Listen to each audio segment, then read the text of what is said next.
दोस्तों, अगर आप भी अपनी लाइफ में कुछ नया सीखने की चाह रखते हैं तो इस चैनल को अभी सब्सक्राइब कर लें। ओम नमः शिवाय, जय भोलेनाथ। दोस्तों, क्या आपके पितृ आपसे नाराज हैं? और क्या आपको लगता है कि आपके पितरों की वजह से आपके घर की सुख शांति में रुकावटें आ रही हैं और आपके कार्य नहीं बन रहे हैं? या आप संतान की कमी और धन की कमी या कर्ज से परेशान हैं, या आपका भाग्य आपका साथ नहीं दे रहा है? तो दोस्तों, इस बार के पितृपक्ष श्राद्ध में यदि आप दीपक से जुड़ा ये आसान सा उपाय कर लेते हैं तो आपके सभी पितृदोषों का तुरंत ही नाश हो जाएगा और आपको मिल जाएगी सभी संकट और कष्टों से मुक्ति। और दोस्तों, इस एकमात्र उपाय को करने से आपको धनवान मालामाल होने से कोई नहीं रोक सकता और आपकी जो भी मनोकामना है वो भी पूरी हो जाएगी। दोस्तों, इस बार 29 सितंबर 2023 से पितृपक्ष श्राद्ध बहुत ही दिव्य और दुर्लभ संयोग लेकर आए हैं। दोस्तों, इस पितृपक्ष में राजयोग काल सर्प दोष के साथ साथ धन लक्ष्मी योग भी बन रहा है, जिस वजह से इस बार के पितृपक्ष श्राद्ध का बहुत अधिक महत्व बढ़ गया है।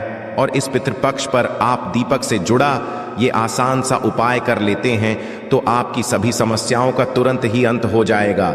इसलिए दोस्तों, वीडियो को आखिर तक जरूर देखें। और यदि आप भी अपने जीवन में महादेव की कृपा पाना चाहते हैं और पितरों का आशीर्वाद पाना चाहते हैं तो वीडियो को लाइक करके कमेंट में हर हर महादेव लिखना ना भूलें।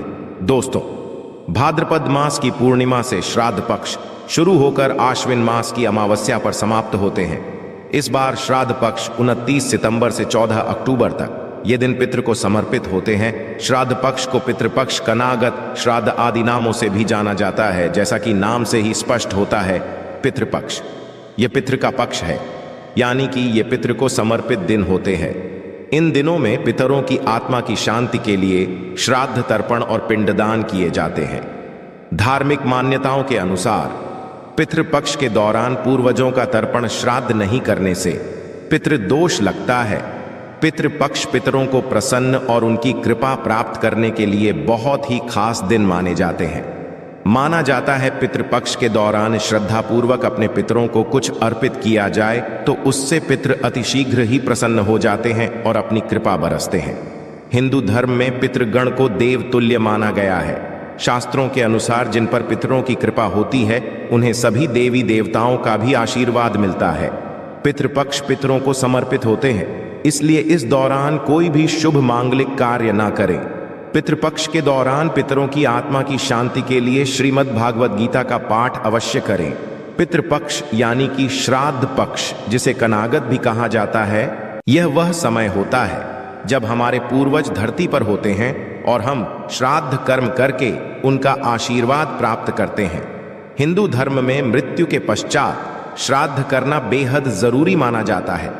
मान्यता है कि यदि अपने पूर्वजों का तिथि पूर्वक श्राद्ध और तर्पण नहीं किया तो उन्हें इस लोक से मुक्ति नहीं मिलती और वह संसार में ही भटकते रहते हैं। ब्रह्मा वैवर्त पुराण के अनुसार देवताओं को प्रसन्न करने से पहले मनुष्य को अपने पितरों यानी कि पूर्वजों को प्रसन्न करना चाहिए। पितृदोष सबसे जटिल कुंडली दोषों में से एक है। पितरों की शांति के लिए हर वर्ष भाद्रपद मास के शुक्ल पूर्णिमा से आश्विन मास की अमावस्या तक पितृपक्ष श्राद्ध होते हैं। इस दौरान कुछ समय के लिए यमराज पितरों को आजाद कर देते हैं ताकि वे अपने परिजनों से श्राद्ध ग्रहण कर सकें। माना जाता है कि जिस घर के पितृ अपने परिवार के लोगों से खुश रहते हैं उस घर के लोगों को देवी देवताओं का भी आशीर्वाद प्राप्त होता है। शास्त्रों के अनुसार जिन लोगों के पितृ उनसे प्रसन्न नहीं होते हैं उन्हें पितृदोष का श्राप मिलता है। माना जाता है कि जिस घर में पितृदोष का श्राप लगता है उस घर के सदस्य कभी भी सुखी नहीं रहते और ना ही वे जीवन में सफलता प्राप्त कर पाते हैं। दोस्तों, आज की इस वीडियो में हम आपको पितृपक्ष में किया जाने वाला एक बहुत ही आसान और असरकारक उपाय बताने जा रहे हैं। इस उपाय करने से भगवान विष्णु और लक्ष्मी जी की असीम कृपा प्राप्त होती है, बिगड़े कार्य बनने लगते हैं, साथ ही पितरों का भी आशीर्वाद मिलता है। पितरों के आशीर्वाद से घर में सुख समृद्धि चली आती है, खुशहाली और शांति बनी रहती है। इसके साथ ही परिवार के सभी सदस्यों को हर क्षेत्र में सफलता प्राप्त होती है और जीवन के सभी कष्टों और दुखों से मुक्ति मिलती है। दोस्तों, इस उपाय को सही प्रकार से करने के लिए आप हमारी इस वीडियो को एंड तक अवश्य देखें और बढ़ने से पहले आपसे रिक्वेस्ट करते हैं कि वीडियो को लाइक ज़रूर करिएगा, दोस्तों को शेयर कर दीजिएगा और यदि आपने अभी तक चैनल को सब्सक्राइब नहीं किया है तो चैनल को सब्सक्राइब करके बेल आइकॉन ज़रूर दबाइएगा। दोस्तों वैसे तो ये उपाय पितृपक्ष में रोजाना करने चाहिए क्योंकि ये 16 दिन पितृ को समर्पित होते हैं, किंतु यदि रोज ना कर पाए तो पितृपक्ष की पूर्णिमा, पितृपक्ष की अमावस्या और पितृपक्ष की एकादशी के साथ ही आपके पितरों की जो मृत्यु तिथि है उस दिन इस उपाय को अवश्य ही करें और पितृपक्ष के अमावस्या पर भी अवश्य करें। यह उपाय आपको संध्या काल या रात्रि के समय करना है। इस उपाय को सुबह या दोपहर के समय ना करें। उपाय को करने के लिए आप अच्छे से मुंह हाथ पैर धोकर साफ हो जाएं और स्वच्छ वस्त्र धारण करें। इसके पश्चात एक दिया तैयार करें। दिए में एक रुई की बाती लगाए और शुद्ध घी भरे और शुद्ध घी ना हो तो इस दिए में आप सरसों का तेल भरे और इस दिए में आप थोड़े से काले तेल डाल दें। इस उपाय को करने के लिए आप मिट्टी का, पीतल का या आटे का कैसा भी दिया ले सकते हैं। यदि आप आटे का दिया ले रहे हैं तो आटा साफ होना चाहिए और आटे में नमक नहीं भी होना चाहिए। दिया बनाने के पश्चात अब आप अपने घर के दक्षिण कोने को साफ करें। यदि आपके घर के दक्षिण कोने में स्टोर रूम है या बाथरूम वगैरह बना है या खाली स्थान नहीं है तो आप अपने रसोई घर के सबसे दक्षिण कोने को साफ करें। यदि रसोई घर में भी ऐसा साफ स्थान नहीं है तो आप अपने किसी भी कमरे के दक्षिण कोने को साफ करके वहां पर इस दिए को रखें। यदि किसी कमरे में भी ऐसी जगह नहीं है तो आप मंदिर के पास साफ स्थान पर इस दिए को आपको ऐसे रखना है कि दिए की जो बाती हैं यानी जो लो है वो दक्षिण दिशा की तरफ होनी चाहिए, यानी कि दिया का मुख आपको दक्षिणी दिशा की तरफ करना है। और ये भी ध्यान रखें कि दिए को सीधे जमीन पर ना रखे, दिए के नीचे कोई कपड़ा बिछा दे या कोई कटोरी प्लेट रख दे है या फिर थोड़े से साबुत चावल रख दे। सीधे जमीन पर दिया ना रखे, सीधे जमीन पर रखा हुआ दिया अपूर्ण माना जाता है। दिया जलाने के पश्चात सबसे पहले आप भगवान श्री गणेश को प्रणाम करें, फिर भगवान विष्णु और मां लक्ष्मी जी को प्रणाम करें। इसके पश्चात पितृदेव को प्रणाम करें, भगवान से अपने पितरों की आत्मा की शांति की प्रार्थना करें। इसके पश्चात पितरों से मुक्ति की प्रार्थना करें। इसके पश्चात आप भगवान विष्णु जी के महामंत्र ओम नमो भगवते वासुदेवाय का 11 बार जाप करें। मंत्र का जाप करने के पश्चात अब आप पितृदेव के इस मंत्र का 108 बार जाप करें। मंत्र इस प्रकार है AUM पितृदेव इस मंत्र का आपको 108 बार जाप करना है। आप किसी भी माला पर जिस पर आप मंत्र का जाप करते हैं उस पर भी इस मंत्र का जाप कर सकते हैं, या फिर उंगलियों पर गिनकर या माचिस की तीली पर या मिश्री के दाने पर गिनकर भी आप इस मंत्र का जाप कर सकते हैं। दोस्तों ध्यान रखिए, इस मंत्र का जाप आपको दक्षिण दिशा की तरफ मुंह करके करना है। शास्त्रों में बताया गया है कि पितृलोक दक्षिण दिशा में है। दक्षिण दिशा पितरों की दिशा होती, इस दिशा में पितरों का वास होता है। श्राद्ध पक्ष में दक्षिण दिशा में इस प्रकार दिया जलाने से और मंत्र का जाप करने से पितृदेव की असीम कृपा प्राप्त होती है और पितृदोष पितृ आशीर्वाद में बदल जाता है। मंत्र का जाप करने के पश्चात आप अपने पितरों को, अपने पूर्वजों को प्रणाम करें और सभी कष्ट, दुहक, दरिद्रता को दूर करने की प्रार्थना करें। दोस्तों इस उपाय को करते समय कुछ बातों का विशेष ध्यान रखें। इस उपाय को करते समय स्वच्छता और पवित्रता का विशेष ध्यान महिलाएं पीरियड्स के दौरान इस उपाय को ना करें। इस उपाय को जरूरी नहीं है कि परिवार का एक सदस्य ही रोजाना करे। इसे परिवार में कोई भी कर सकता है और यह भी जरूरी नहीं है कि घर के पुरुष या लड़के ही इस उपाय को करें। इस उपाय को घर की बेटियां और बहुएं भी कर सकती हैं। इसके साथ साथ इस बात का विशेष ध्यान रखें कि पितृपक्ष में आप किसी भी प्रकार की तामसिक चीजों का सेवन ना करें।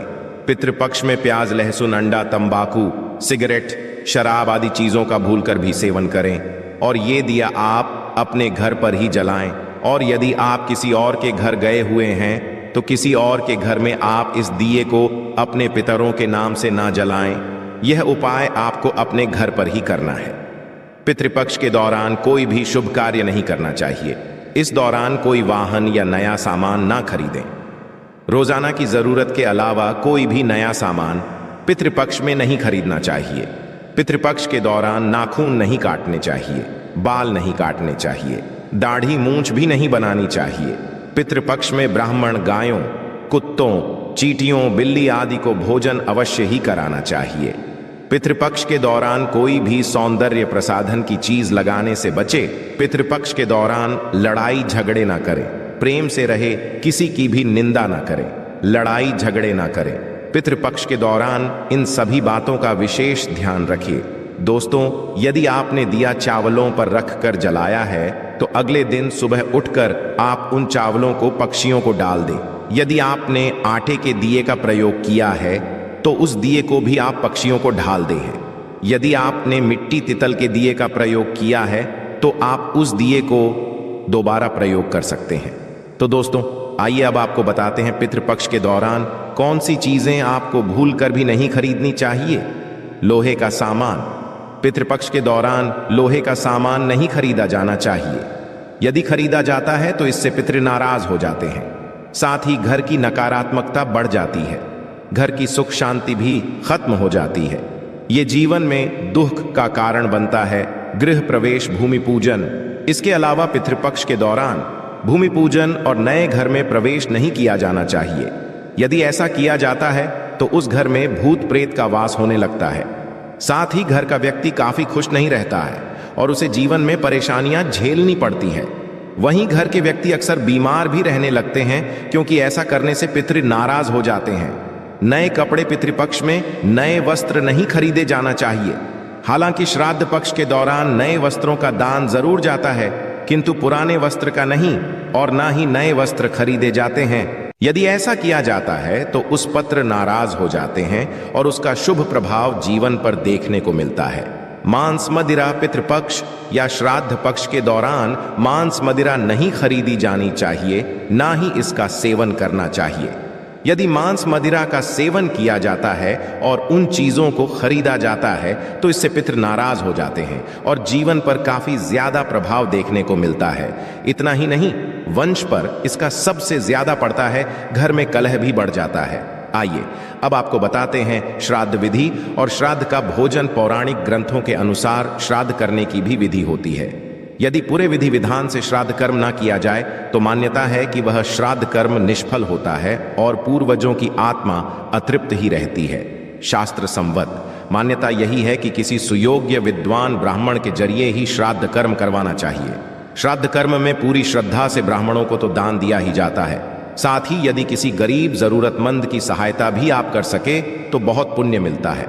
इसके साथ साथ गाय, कुत्ते, कौवे आदि पशु पक्षियों के लिए भी भोजन का एक अंश जरूर ढालना चाहिए। इन्हें भोजन ढालते समय अपने पितरों का स्मरण करना चाहिए। मन ही मन उनसे श्राद्ध ग्रहण करने का निवेदन करना चाहिए। यदि संभव हो तो गंगा नदी के किनारे पर श्राद्ध कर्म करवाना चाहिए, नहीं तो घर पर भी इसे जा सकता है। जिस दिन श्राद्ध हो उस दिन ब्राह्मणों को भोज करवाना चाहिए।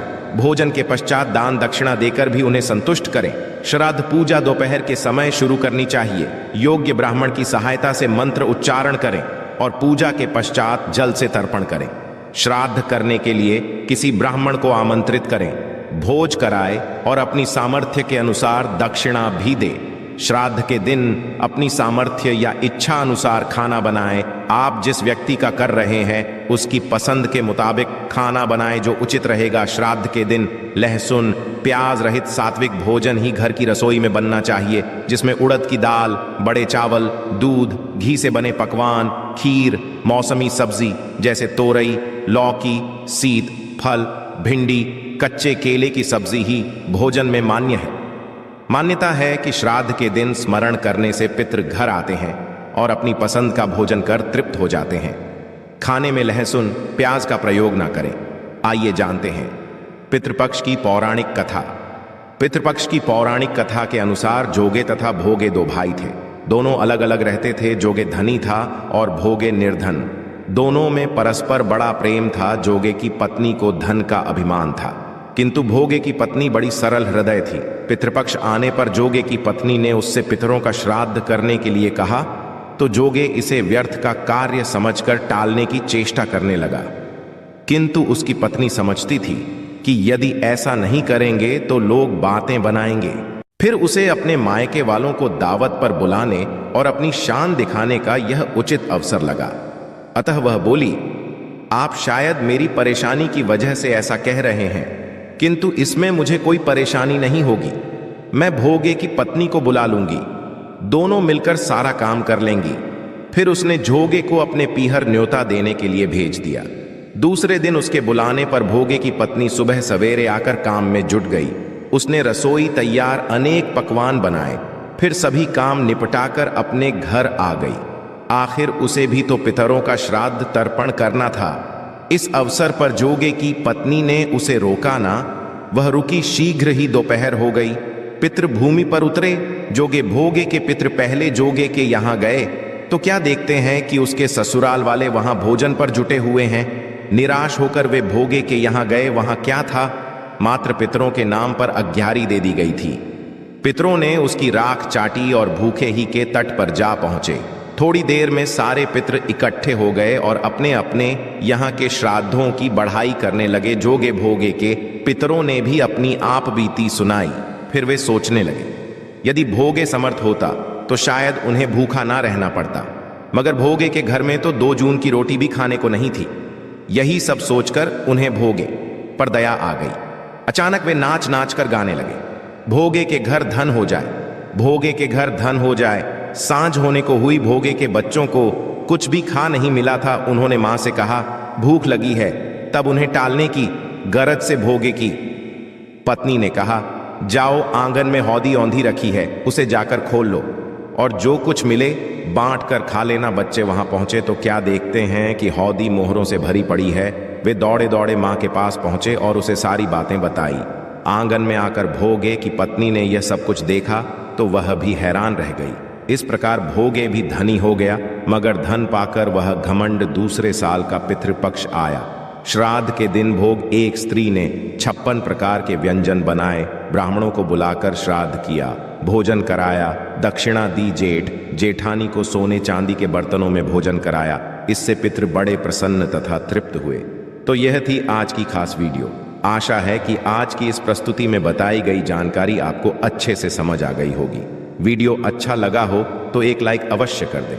धन्यवाद वीडियो के अंत तक बने रहने के लिए।